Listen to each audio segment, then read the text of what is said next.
What's up, everybody? This is Ed, and this is Steve from This Day in Metal. And today we're lucky enough to be joined by Doug Pinnick, vocalist and bassist for the legendary King's X. Doug, what's going on, man? Life is going on as general with my droopy eye. Before we got on, Doug informed us that he just had LASIK in one eye. So keep that in mind when you're viewing this. Doug, where are you right now? I'm in LA, Lake Balboa. That's where I live. Okay, I see a bunch of guitars behind you. Is it a type of studio? Yes, you do. It's my man cave. Nice. It's beautiful. Basically, it's where I make all my music. I have my Pro Tools here. Well, I don't use Pro Tools. I use UAD now and Luna. But everything's here in this room, and I make all my music. And I've got, it's like got everything a guy could want. It really does. If you look behind me, I'm trying to model my stuff like that too, except I don't play music. So I'm trying on a lower level, I'd say. I look at it as random stuff, like behind me, all the stuff on the wall. Everywhere I live, people send me stuff, or I'll just see things that are cool, and I'll just put it up. And after a couple of years, my whole wall is just full of cool things that I've seen or someone sent me, or little things like that. I just love doing it. And that's from all over the place. Oh yeah, it's sort of like, I mean, like the where's it at now? If you can see it, back over there in the corner, there's a couple the girls that live in the guest house behind me, they always have Halloween parties, and they have all these Halloween things that are hanging, and they're really big and cool things, and I just go get them and hang them up in my man cave. It's just like anything that I can find, I put in here. That's awesome. What's the most recent piece you've added? Just my solo record. The cover of it. I got a copy. Well, I have to sign like 1,000 of them for the albums, the vinyl. And so I got them a couple days ago, and I signed them all. And I always take one for myself and put it up on the wall. Is that the most? You can see it back there. It's right there. Oops. Is that an upcoming release, or is that the older? Yeah. Is that the last one? No, it's upcoming. We're talking maybe October. It will be coming up. I haven't really said anything about it. This is one of those records where I just I had a lot of fun making it, and I'm real happy with it. And it's almost like I kind of don't have any expectations other than I like it, and I'm not in a rush. Actually, I called the record company up that I put my solo records out on, and I says, "Hey Joe," says, I got a record for you." He says, "Is it done?" I go, "Yeah, I've been writing these songs for a while, and they're all ready to go. I even got them mastered." And he goes, "Oh, okay." But it takes like 6 months for the vinyl to happen. But we worked it out, and it'll be coming out soon. Oh, that's great. That's awesome. That's a little bit of breaking news for everybody, I think. So thank you. Awesome. Will it be coming out on CD, just record? Any information? Everything. It'll come out on everything. Every format that there is possible, they're going to hear it. I mean, I can't afford to be exclusive. That's fair enough. Fair enough, man. I was going to say, I mean, the amount of music that you've produced over your career is unbelievable. I mean, if you're not putting something out with King's X, you're in some kind of project on the side, you're putting out a solo record. Where do you find that inspiration to produce so much? I've always been making music as long as I can remember. When I saw a stereo and it had a knob and it said bass and treble, and I would turn it back and forth and hear these different sounds. And so that progressed into what I do now. It's like I'm a tone chaser. And so the chasing never stops. It's like a tornado chaser. And I'm always looking for new ways to bend sound to my emotions.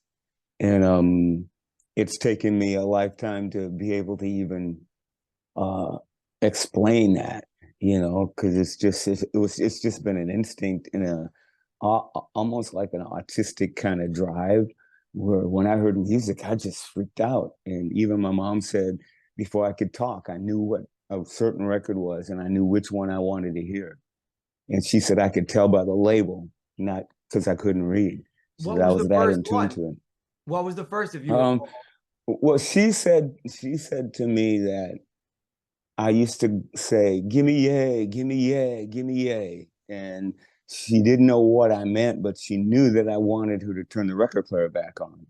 Now, the only thing I can think of was we had Little Richard, we had Yeah, Yeah, Yeah a lot in rock and roll back then.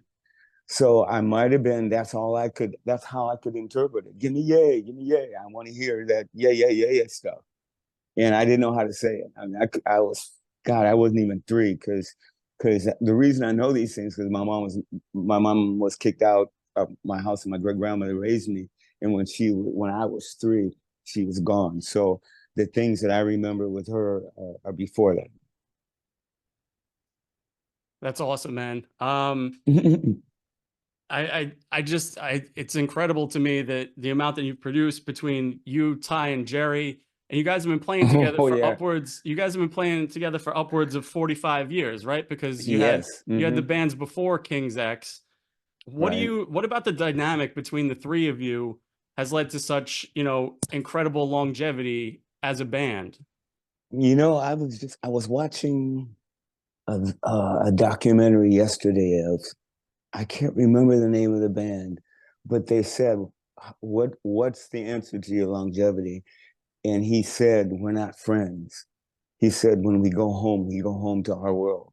Because we don't hang out. We don't have that thing. And I always say with King's X, it's like we're brothers. We made this thing together, but all 3 of us are so different. We have different likes, different music, different everything about us is completely different than the other. And we go live our life and nobody's got a problem. People say, have you talked to Ty? Have you talked to Jerry lately? I'm going, no. And go, what? And I go, we never talk. The only time we see each other is when we're on the road. And when we get in the van to go to the hotel, it's like 3 friends who haven't seen each other in a while. And all we do is show and tell, laugh, drink wine, and have a lot of fun. But as soon as I get on that plane to go home, I don't think about them, I guess from the outside looking in. Well, I think that's what keeps us together because we don't have to deal with bullshit. And the other thing is like brothers, brothers after a while, they live with each other and they grow up and they know who each other is. And when they get out on their own, you go, well, why doesn't one brother doesn't call his other brother anymore? It's because they're really not friends. They grew up together. And that's what it is with King's X is it was us against the world. And we still see that. It's us against the world. Can we go out here and make music and people like it? And that is our drive. And everything else doesn't matter. It's not worth it, Absolutely. So you guys, like, as you were saying, when you see each other for tour, you guys have been touring pretty extensively in support of the new record, 3 Sides of One, that came out 2 years ago now. I know we saw you in September, I think. August of last year. Okay. Where was that at? That was at Patchogue Theater. What town? Patchogue, Long Island. All the way out. Long Island. Okay, now I know it. Now I remember. I just had to remember where. Wow, it was a long drive to get there. It was like 2 hours through rush hour at 4 in the afternoon. That's what we think too. God. That's what we think too, living out here. And the year before, I think, was at Gramercy Theater in New York City. Oh, that was a rough one. That was the first time we had played since the pandemic. Yes. Oh, that was a bit. That was I saw the videos of the songs, and I'm just going, oh my God, we weren't on our game at all. And I put my head down. I can't watch those. It was like we were not. We hadn't rehearsed. We hadn't done anything. We enjoyed it. To see you guys back on stage again. Everybody had a great time, but when I see it, I go, oh no. So I mean, if we loved what we did, we wouldn't strive to be good. Well, there's something to be said about, they say you're your own worst critic, right? You hear things when you're creating something, you obviously hear it differently than the people that are, maybe not as seasoned. Yeah, I was talking to a friend of mine today, actually, and he was he had someone mixing his new record, and I said, you should mix your record. And he says, well, I said, you got Pro Tools, you got that stuff at home, right? And I says, all you got to do is learn. It's like learn how to play guitar. You just learn how to work it until you get the sounds that you want. Then I says, then you can produce your own music then and put your own records out the way you want them to sound. And you always hate them too. Because when you do that, you're never happy with what you do, no matter what anybody says. And he just laughed. It was kind of funny. I got a lot of that too from reading the authorized biography that you guys did with Greg Prado. And I felt like after every album, you were kind of in there saying, like, your quotes were always, you know, I wish I would have done this better. I wish I would have done that better. Yes, yes. There's not a record I've ever done that I can sit down and listen to with an open mind. I can't. There's always something that just, oh God, oh man, no wonder nobody likes this. It sucks, you know. And you know, but then I laugh and go, you know, that is who we are. Those records change people's lives and they make people happy even to this day. And it makes me smile to know that, you know, that what I do isn't in vain, as much as I can beat myself up over it. No matter what I've done, no matter how many records I've sold or how little I've sold or whatever, you know, it's been important to someone. And that means a lot, you know. We all want to be important to somebody, you know. Absolutely. And I would not characterize any of those albums as sucking, as you put it. But then again, you might be a little bit more critical than I am, because I love you know what surprises me is every now and then somebody will put up an old solo record of mine, like my first solo record, or what was the other one, or Emotional Animal. And those two records, you know, I have my thing about them, and people are talking about, yeah, I love that song, and that's my favorite song. I play that song all the time, and I'm thinking, you know, the stuff that I think is awful is what other people love, you know. And I'm going, so it was through the journey, those things helped me to realize is that you do what you do and quit making excuses. You do what you do and you put it out there. It's a piece of art. And you can't criticize it. You can't say I could. I mean, what would Picasso say if he looks at this, you know, his paintings or whatever, and says, "Oh, I could have did that better," you know? But that's what we got, and that's what we loved. And if he had to try to make it better in his mind, it might not mean so much to us. So it's just such a delicate balance between me and art and people, and doing it for me, but knowing that other people are going to see it or hear it or feel it, you know. And so it's just this big soup of craziness, really. Ask any musician. When you choose Go ahead, sorry. how does that factor into your set list decisions? You're saying, you know, the songs the fans want to hear or the record label wants to hear versus what you want to play. Yeah, well, it used to be back in the day, we just played most of the stuff off of whatever record that we had just put out. Dominantly, the show was that record. We would always do the favorites, Over My Head and Summerland, and those things that we know everybody likes. But we would always focus on our new record, and we always did that. But now, well, we focus on the new album on these last tours since the new record came out, Three Sides of One. But the biggest reason we do a lot of songs from that record is because I could sing them. The problem now is at 73 years old, after doing this for 43 years, I mean, physically, your voice can't do that stuff that you did back when you were younger, you know. It just ain't gonna happen. And so a lot of the songs are done because, can I sing them? Bottom line. And there are a few songs like Pillow, we have everybody sing the chorus, and they scream it and yell it and they love it. I can't sing it. And so we stand back and let them do it. And it's become a part of the show where the audience sings a lot. We're going to put Cigarettes back in the set because I can sing the verses, but when we get to sometimes I think, it just, my voice just ain't, it doesn't do it justice. But when we back up from the mic, oh my God, the crowd just puts their hands up and just roars at the chorus, you know? So that's the reward of not being able to do what you do, but still going out and doing some of those songs that people still love to hear. Cigarettes was actually one of the first songs that I ever heard you guys perform. I saw you guys 2002. You opened for Joe Satriani and Dream Theater. Oh yeah, at the beach, Jones Beach. I remember that tour. And then you came back out with Dream Theater, and I think you did Lines in the Sand. Yep. Which I wanted to ask you about. I wanted to ask you about how you came about to sing on that song, because I think it's such a perfect song for you to sing, given the topic. We've known those guys since probably the beginning of King's X, our record career. Actually, you know, I think they came out to see us on our first tour with Megaforce, and they came backstage and told us how much they love the band and they're huge fans, and we've always remained friends. And then one day somebody calls me and says, "Doug, we're making a new record. You want to sing on it?" And I go, "Okay." It wasn't like, "Let me think about it," or "I'll get back to you." I mean, back then I just said, "Yeah." It's like, cool. And I remember that when I got there, they put me in a hotel that was across the street from Times Square. And I'm going, wow, you know, this was a caliber that I'm not used to that kind of shit.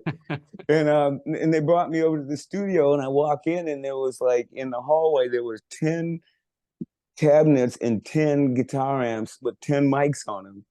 And that's what what's his face is playing guitar through. And I look around and I'm going, wow, this is serious making record, you know. And I remember James said, "So do you need a room to warm your voice up?" And I go, I just need a room to smoke this joint. And I remember I smoked this joint and came out and did 2 takes, and it was done. And I remember they even recorded it and posted it one time. It's out there. If you go to Dream Theater's website, you'll hear my take a cappella of singing that song. It's I couldn't say, you know, I didn't want to say take that shit down, but that's me. I was high as a motherfucker, and I screamed the part out, you know. Yeah, and they even said that they didn't think I wanted to do it. And somebody said, "Oh, just call them, just, you know, and see." And when I said, yeah, they were all surprised. And down the line, Ty and John Mayung have become some of the best friends in the world, and they hang out with each other. They got a side project together. So, you know, through it all, you know, and as for the song, you know, I just sang the song because they asked me to. I actually honestly don't know what the song's about. It was almost like I timed myself. This is the time I got to go play, because it was like 10 minutes before I even sang. And we were done playing, and I'm in the back smoking weed and hanging out with friends. And all of a sudden, oh fuck, I gotta play in 4 minutes. And I'd run on stage and do my part and have a good time and then leave, you know. So, you know, it was always hard to sing it, because after doing a King's X show, my voice is shut down. It's like I can do the set, but when I'm done, the muscles are done. And it's hard for me to sing an hour later. And so it was always a struggle, and I fought it, and we did what we did. Nobody complained. And so I'm just telling you, the rock star downfall. You know? Well, personally, for me, that was a big moment to see that live. It sticks out to me as one of the most memorable things I've seen at a show. And I remember I wanted to get there early. I'm like, we can't miss King's X. Like, I love these guys. I just found out about them. I was maybe 17 at the time, and I'm like, I just found out about them. I need to see them. And then to have that whole thing happen was incredible. Dude, I gotta tell you another story about that. It's like both Satriani and Dream Theater always say that we are some of the biggest fan. They really love King's X, and they would tell us a lot about it. And so we got the opportunity to go out and do this tour with them. Fuck, this is gonna be cool. And I'm going, we'll open for them, because, you know, we're not up the totem pole. And it was awesome. I'm going, you know, we can get some exposure, and the whole rock and roll thing is you want to open for people. And then I found out we only got 28 minutes or 25 minutes to do our set. And I thought, that's all we're getting. And they go, well, I'm thankful, you know, thanks. But, you know, and so Jerry and Ty and I sat down and go, well, fuck it. We're going to go out there and fucking slam dunk this motherfucker. And we picked every song that we knew was a crowd stomper and crammed it into 25 minutes and just said, wham, bam, thank you, man, and walked off. And it was a lot of fun to do that. Because with us, it's always a challenge. You know, you challenge us? Okay, we're going to do this shit. And that's what I love about being in this band, is we will step up to the plate. That's what I'm saying. I mean, that's how I recall it. I was like, whoa, those guys like, and then I was like, damn, it's over already. I'm like, but Yeah, just and so you know, you were it was a successful. punch. Good, Yeah, yeah, good, you were because it was like successful in bam, that. bam, bam, bam, bam. Good night. You said you said that you've always welcomed slots to open for people, and I feel like especially when those early albums were coming out, you did a Oh lot of that yeah, with a lot of big names, you know, yeah. like Scorpions, AC/DC. AC/DC, Scorpions. Yeah, Blue Oyster Cult was our first. We toured I, with Cheap Trick, which was cool because I love Cheap Trick, one of my favorite bands. So it was great touring with them. yeah, I That's was gonna kind of how I say, started playing. 12 string is how it started because playing, watching them play, and Tom Peterson talked to me about the 12 and let me play it. And from that point on, he said, get one. And he told me where to go to get one. And I did because I mean, he made the 12 string bass up, him and Joel Danzig at Hammer. And he said, call Hammer up and they'll make you something. And, you know, history repeats itself. You know, it was awesome. yeah, I was gonna say, what is there any tour or show that stands out as like the most memorable for you after so many years of doing it?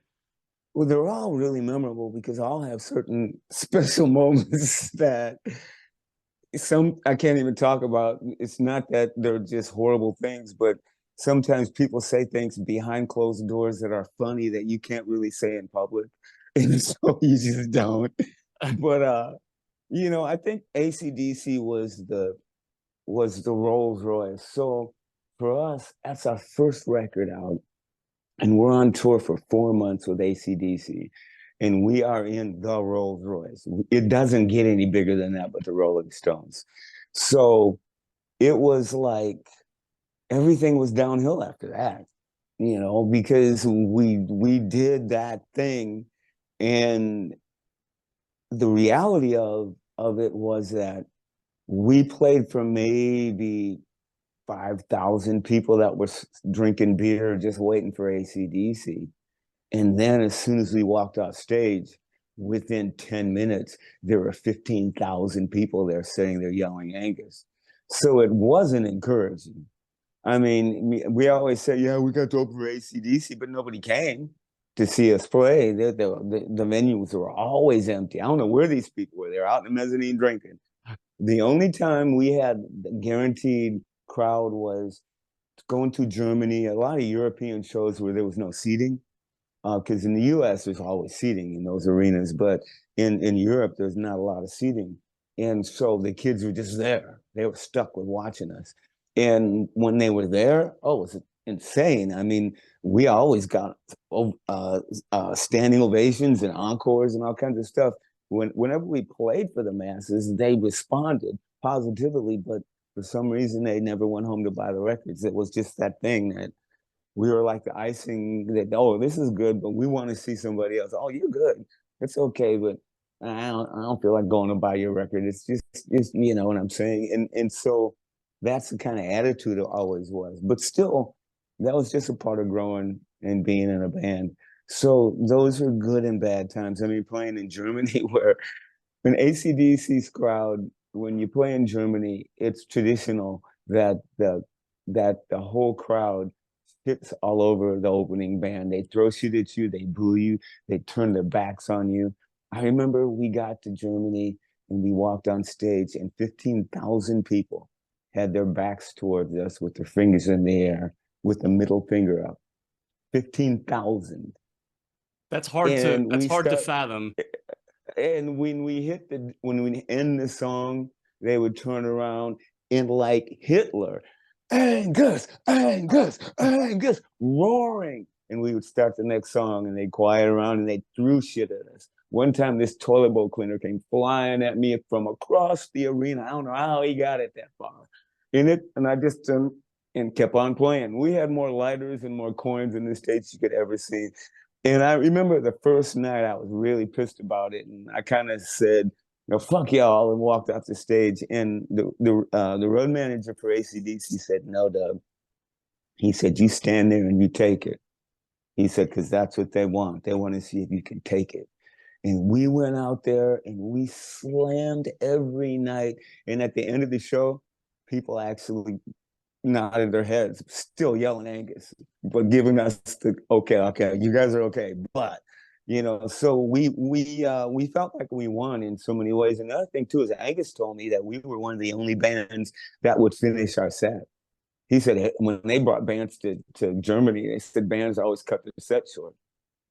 And we didn't. We said, this is who we are. We're going to do Born to Be Loved. And every break at the end of Born to Be Loved, they started yelling, A, C, D, C. And we hit the bum, bum, A, C, D, bum, da, da, da, da, da, da, A, C, da, da. And it was insane.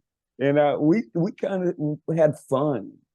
And they in the crowd, I think they saw that it wasn't bothering us. We weren't running up the edge of stage, grinning at them and sticking our tongues out at them. We were just playing our music like we always did and ignoring them pretty much. And that was pretty cool. So yeah, those are some of the, and you know, playing Woodstock is like, Jesus, 300,000 people. Biggest crowd I've ever played for. You know, when the sun went down, MTV said we woke the crowd up. You know, and it's like Howard Stern said we blew everybody away, and USA Today said we were one of the top 5 bands of the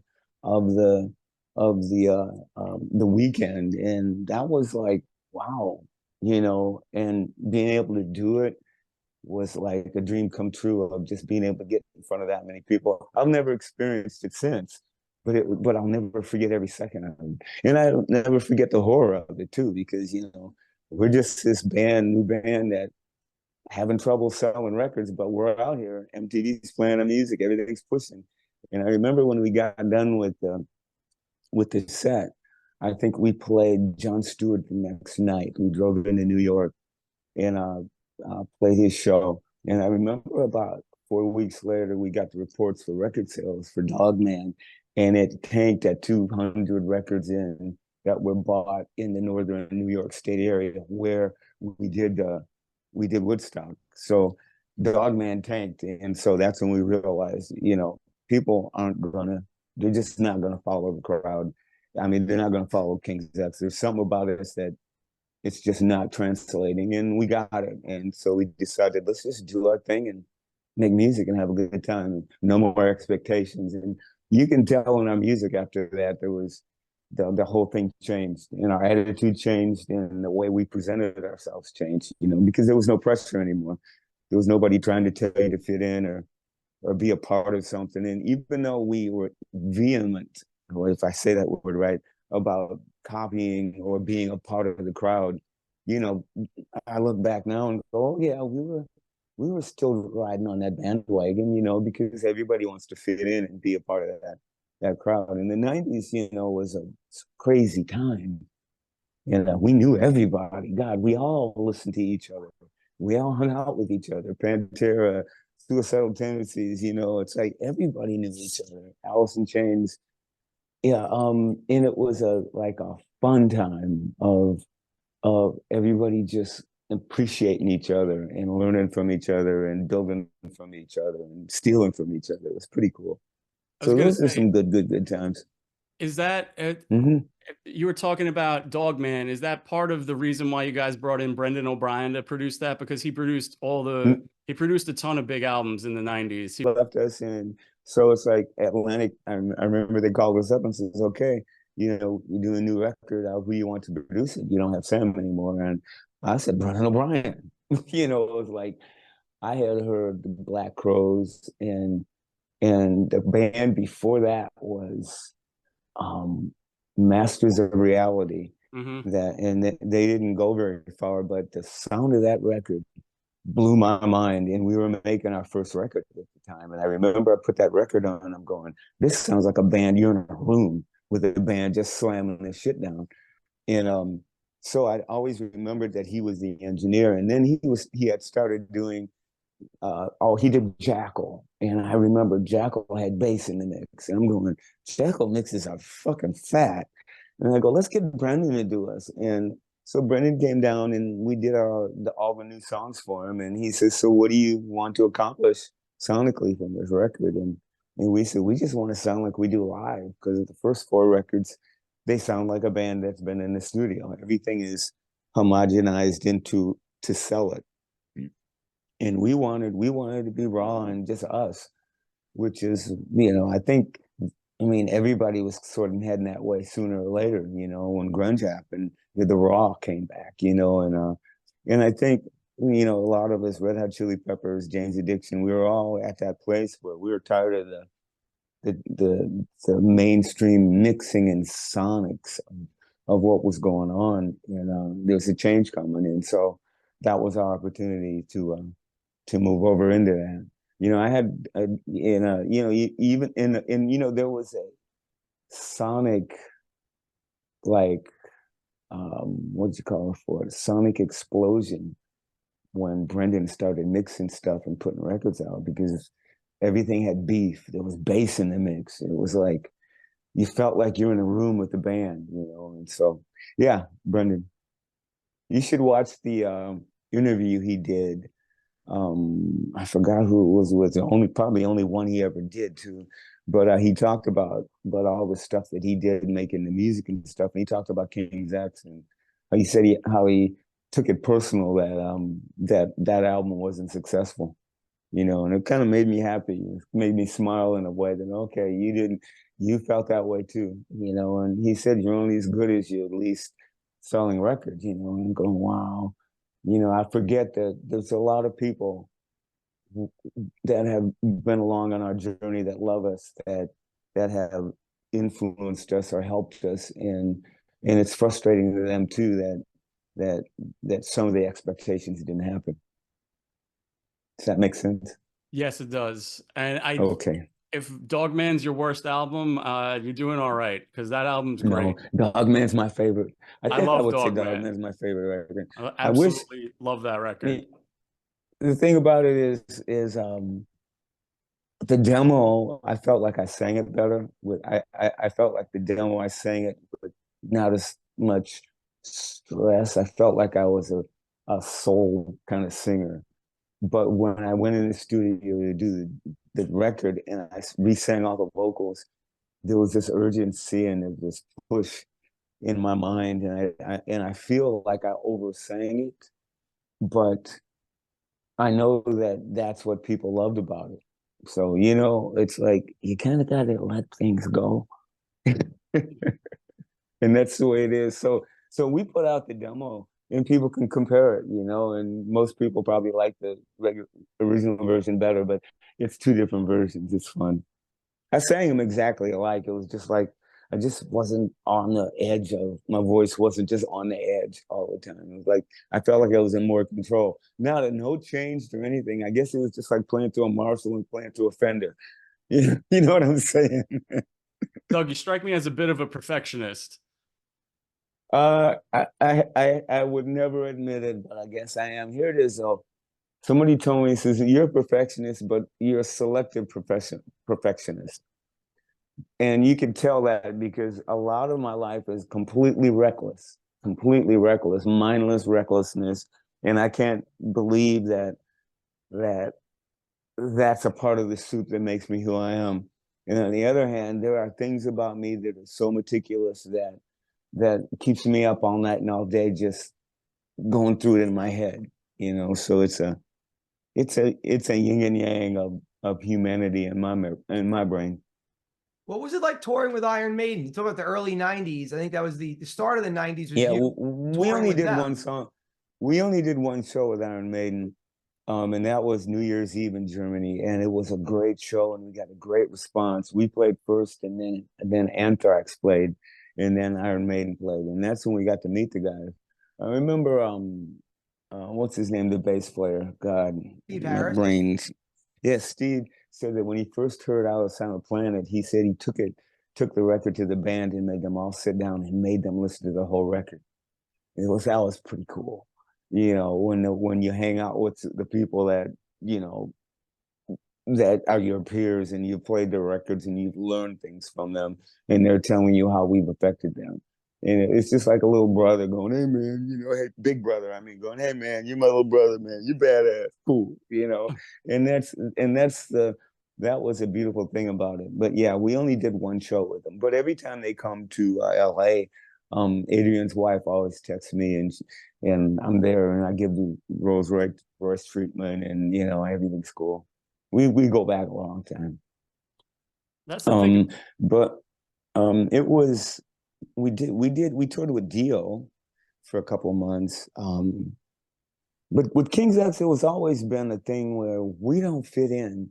We're not a metal band, we're not an alternative band, and we're not really a progressive band. And so, you know, there was just never a place that anybody could put us. So we opened for a lot of crazy ass bands. I was going to say, it's got to be crazy that you guys seem to be so widely respected amongst your peers.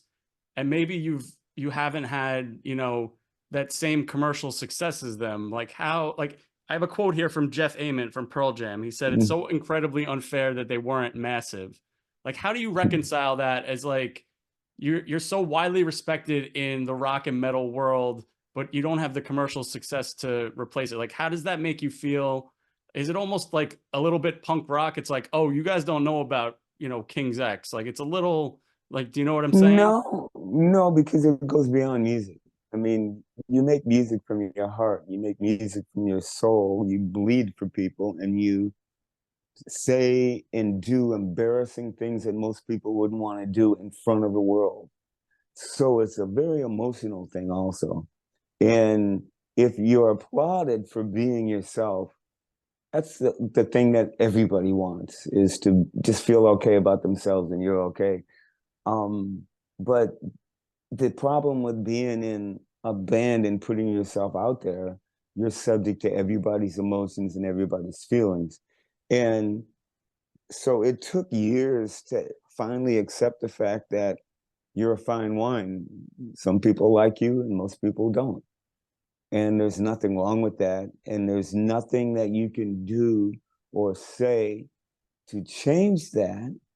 And within your insecurities, you must ignore those insecurities where you think, well, I must not be good enough because everybody didn't like this song, or I must have said the wrong thing or did the wrong thing to not be as big as my buddies who I'm hanging out with, you know? And I realized that you're a fool if you think everybody's gonna like you.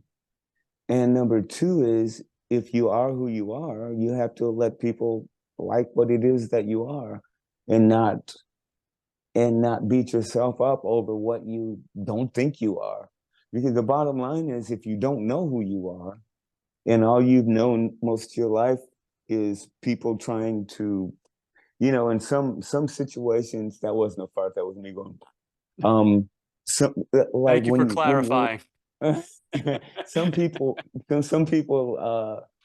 are raised in different environments. Some people are raised where the parents treat them like gods, and they start rock bands and they act like they're gods. And some people are abused and hurt and tortured, and then they start a band and there's this angst and anger, and they create this music that changes the world. But the sad thing about it is, it's just from these people's dysfunction, you know? And when we realize is we create art from all of that, and that it's okay, don't compare it, then you can be okay with yourself. To say all that is it's taken us years and years and years to accept the fact that it's just wasn't in the cards for us. It's like playing the lottery. You throw shit out there and everybody doesn't grab it. I mean, I think about all the bands that came out of Seattle that didn't make it. You know, they can still go tour for a certain amount of people, just like King's X. We can go out and play for a certain amount of people. And let me backtrack too and clarify when the word for didn't make it.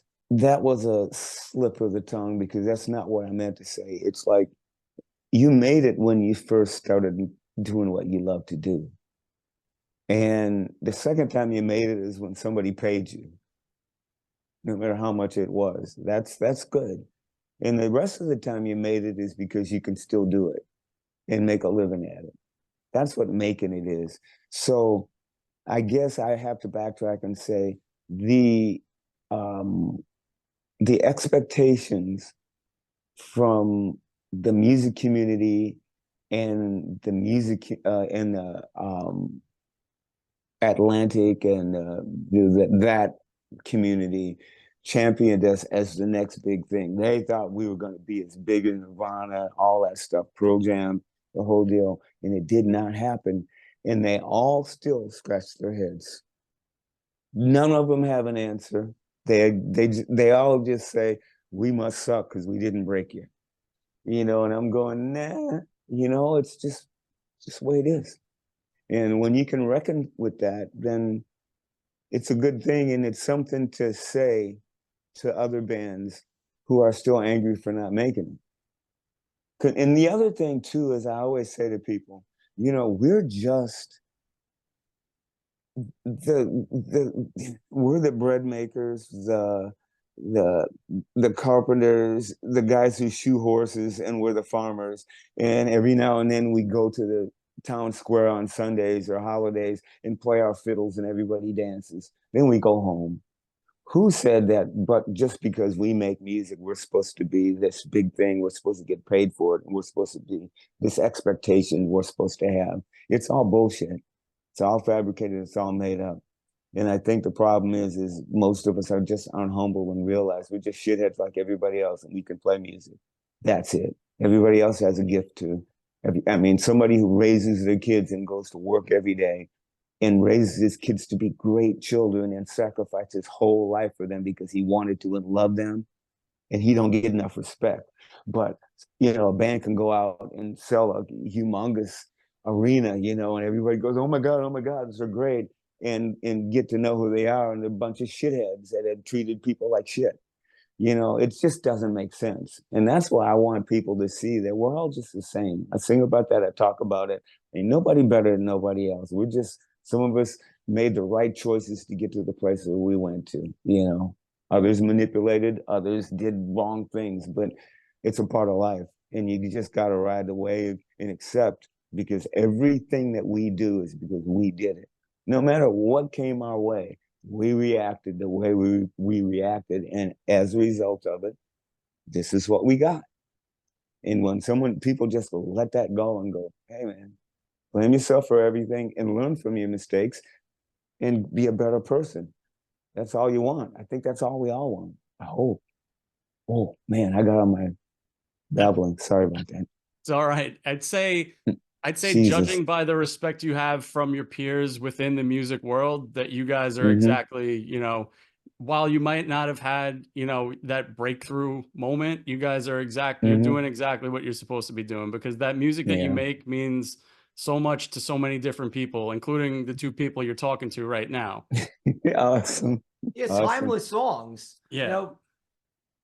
You know, 40-year longevity, these songs, the crowd, like you said, the crowd embraces them. You know, we started, you know, Ed started seeing you over 20 years ago. My first show seeing you was in 2006 on Long Island as well. But, you know, to the sing-alongs, the crowd embraces the sing-along opportunity. It's exciting every night. Yeah. And I've had friends who have come to see us play that weren't really fans, or just, I mean, they're just people in the neighborhood or people, acquaintances from other people. We've hung out and had a good time, and they knew I played in the band. And whenever we'd play, I remember one of the wife of a friend of mine, she said, you know, I never saw you guys, never paid attention to the band, but when I came to see you tonight, it was so effective because everybody sang every word to every song. And that what drew her in, you know, and I thought that's pretty cool. It's a testament to the passion, the fan base passion. Like you see it at the shows, and we'll be at the show in New York City in August, and it's going to be, you know, there's going to be a buzz on the streets by the venue. Like everybody loves, everybody loves the opportunity to go to the shows. Cool. Yeah, I gotta be honest. I love playing New York. Go ahead. I can't remember the last time I turned down a King's X show. I'm like, King's X is playing? Yeah, I'll go. Good. I actually speaking of that, Doug, speaking of that, I got a little surprise for you. All right. Let me pull something up for you. All right. And let me know if you can see it. Okay. Do you know who that's? Me and you and my friend George, who is actually the guy who got me into this band. Can you see? Yeah. Okay. So that's us at the Crazy Donkey. That's me in the green. as you in the middle. Okay. What? Wow, that was a long ass time ago. That was on the Ogretones tour. I think Crazy Yeah. Donkey in Farmingdale. Yep. Wow. Hey. Yeah. Awesome. I don't really have a question about this. I just thought it'd be cool for me to show this to you. You guys stood there after the show. You rocked all night. You played a lot of Ogretones. And then you took the time to meet with everybody who was there. And I thought that was the coolest thing because I can't remember any other time when a band's done that, a band of your stature. And I thought that was just one of the coolest things that any band's ever done. And just the fact that this has now come full circle to the point where I'm standing here talking to you is absolutely incredible to me. So I just wanted to say thank you for all the music that you've made and for, you know, for everything that you've done, and you guys just being so down to earth when, you know, you've played with all these massive bands. You guys have made so many albums and so much music, and just how down to earth you are, where you can sit here and just talk with us like two fans about your career and your life. And it's really just thank you, man. You're welcome. You guys have tour dates coming up, right? You're hitting the road in a couple of days. Yeah, Nashville, Atlanta, Charlotte. It's gonna be a good time. These are good places. Those are some special times in those towns. So, and I think Charlotte, we canceled 4 times before and after the pandemic. So it's going to be a good one. Yeah. I think people still have their tickets. How long are you guys going to tour for this album? It's been like 2-3 years now. Well, on and off. Here's how we do it. We play a weekend a month. And we've been doing it probably for 20 years. Since we stopped going around with a tour bus, because tour bus is just, it's useless having a tour bus. It's just not feasible, and you go home broke. So we have a routine now where we do a weekend a month, 3 to 4 shows, and it works perfect. We fly into the area, you know, we got a road crew, they come meet us with equipment, and we drive to each city, and you know, hotel rooms, and we have a good time. And it's easy because we're old now, you know, we're older, and you know, the rock and roll thing we don't do as much anymore. So you know, get into town, do sound check, take a nap, and play, and hang out after the show, and then do it the next day, and do 3 or 4 of those, and I'm done. Time to go home. So you guys are going to do that for the foreseeable future? As long as I think we can. You know, I don't see there has never been once a conversation of how long we're going to do this. You know, it's just what we do. And we get paid. And that's not bad. We can't get paid unless we play. You know, I have Social Security, but Ty and Jerry ain't there yet. So, and then Social Security doesn't pay for anything. Well, Doug, as long as you keep playing, we'll keep coming to the shows. Cool. And, you know, gonna do it till we can't do it no more. That's the way we do it, right? Absolutely. That should be for everything, right? Yeah. Say if you love what you do, you'll never work a day in your life. It's cliche, but it's true. And it's very true. I haven't worked. I've worked maybe a year and a half in my whole life of existence for 73 years. And yeah, I was in a job I hated, and it was 2 different jobs, and I hated them. And I made up my mind that I can't, not even don't want to, but I can't. I can't go to work 9 to 5 and do that, putting aerosol caps on cans, or, you know, putting computer modules on a computer board. That is something that mentally I would have went crazy. Just no way I could do that. No way. My brain can't focus on that kind of stuff without going crazy. So, you know, I think about it all the time, you know, whenever I complain about things, and go, dude, you've done what you wanted your whole life, so shut the fuck up. That's a way to put it. That's a good way to put it. All right, Doug. It's always a good way to put it. Doug, okay. I'm all out of questions. I think you've answered everything. You've been more than gracious with your time. You're welcome. Thank you so much. Thank you so much. And we can't wait to see you in August. We're going to be there, second row. Right, So all right. We'll second row in August. We'll give you a wave. Okay, do that, please. All right. See you, man.